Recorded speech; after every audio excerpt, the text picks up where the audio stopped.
Hello friends, मेरा नाम है डॉक्टर चक्षु अग्रवाल और मैं आज आप सबके साथ एक बहुत ही ट्रेंडिंग टॉपिक डिस्कस करना जा रहा हूँ। इसका नाम है, आपने बहुत लोगों ने सुना होगा, काफ़ी न्यूज़ में भी आ रहा है, मीडिया में, पिरामिड स्कीम के बारे में और मल्टी लेवल मार्केटिंग स्कीम के बारे में।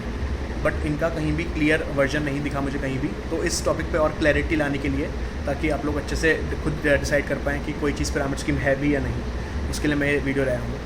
और आगे बढ़ने से पहले एक चीज़ ज़रूर बोलना चाहूँगा कि इस तरह के इंटरेस्टिंग वीडियोस और यूज़फुल वीडियोस और इन्फॉर्मेशन चाहिए आपको, तो आप इस चैनल को ज़रूर देखते रहिए। And if you like it, please subscribe the channel. Thank you. ठीक है, आगे बढ़ते हैं। तो बेसिकली पिरामिड स्कीम, जैसे कि नाम बताता है, एक पिरामिड या फिर ट्राइंगल की शेप में होता है इसका स्ट्रक्चर, राइट। तो इसका क्या मतलब है कि क्या इसे ट्राइंगल का क्या मतलब है? इसका मतलब ये है कि जैसे कोई पर्सन है ए, उसने दो बी और सी अपने साथ जोड़े मेंबर्स, एंड बी और सी ने फिर फर्दर मेंबर्स अपने साथ जोड़े। एग्जांपल ले लिया हमने DEF बी ने और सी के साथ GHI। अब प्रॉब्लम ये है कि ये स्ट्रक्चर तो ठीक है, इसमें कोई इशू नहीं है, ये पिरामिड की शेप बन रही है, इसको पिरामिड स्कीम नाम दिया है। इशू ये है कि एंट्री फीस जब भी डी एंटर होगा या फिर बी एंटर हुआ होगा पहले, उनसे एक एंट्री फ़ी या चार्ज दी जाती है एंट्री के टाइम पर। अब ये जो एंट्री फ़ी और चार्ज है, ये सिर्फ एंट्री फ़ीस है, इसका कोई लेना देना नहीं है। इसके बदले में अब हमें कोई प्रोडक्ट नहीं मिलता किसी को। और ये जो फीस और चार्ज है, ये एज अ कमीशन बढ़ता जाता है ऊपर अपलाइन को, जिसमें कि ए है, बी और सी है। अगर डी की एंट्री हो रही है तो इन तीनों को बढ़ेगा एज अ कमीशन।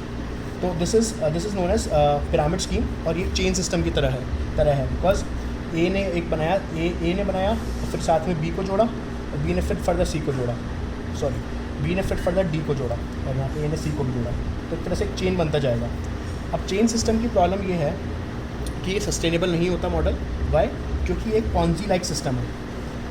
क्योंकि पॉन्जी लाइक सिस्टम का मतलब है कि जो भी सिस्टम का पूरा स्ट्रक्चर है वो डिपेंडेंट है एंड नए मेंबर्स की एंट्री पर।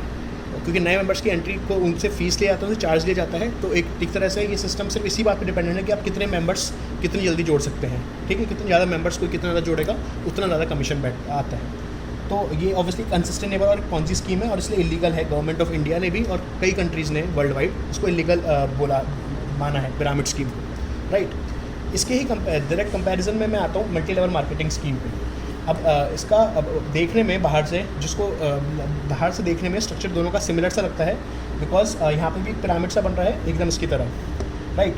वही ABCDEF हमने यहाँ पे भी एग्जांपल लिया है। अब पर इसमें क्या डिफरेंस है? एंट्री पर कोई फ़ीस नहीं ली जाती है, सबसे बड़ा डिफरेंस ये है। यानी कि कोई कमीशन नहीं मिलता ऊपर किसी भी अपलाइन को, जस्ट बिकॉज उन्होंने नए मेंबर्स जोड़े हैं, राइट। तो एंट्री का कोई फीस नहीं है, तो मेंबर जोड़ने पर फोकस नहीं होता। Focus is on the products, right. Products के आप कितने अच्छे से प्रोडक्ट्स को सेल कर पाते हैं, बता पाते हैं लोगों को। तो प्रोडक्ट वैल्यू जो PV होता है, उसके बेस पे कमीशन मिलता है, राइट। तो ऑब्वियसली जैसा कि आप देख पा रहे हैं, इसमें कोई चेन नहीं है, कोई चेन नहीं है, बिकॉज चेन सिस्टम का सबसे इंपॉर्टेंट चीज़ है एंट्री फ़ी, जो कि यहाँ पे नहीं है। This is not a chain system, right. बहुत इंपॉर्टेंट डिफरेंस। दूसरी चीज़ जो चेन सिस्टम नहीं है ये, बिकॉज चेन सिस्टम में कभी भी जो बिज़नेस का जो नेटवर्क होगा, अपने बिज़नेस का जो वॉल्यूम होगी, कमीशन जो होगा, वो हमेशा चेन सिस्टम में कभी भी टॉप लेवल वाला हमेशा ज़्यादा ही अर्न करेगा लोअर लेवल वाले से।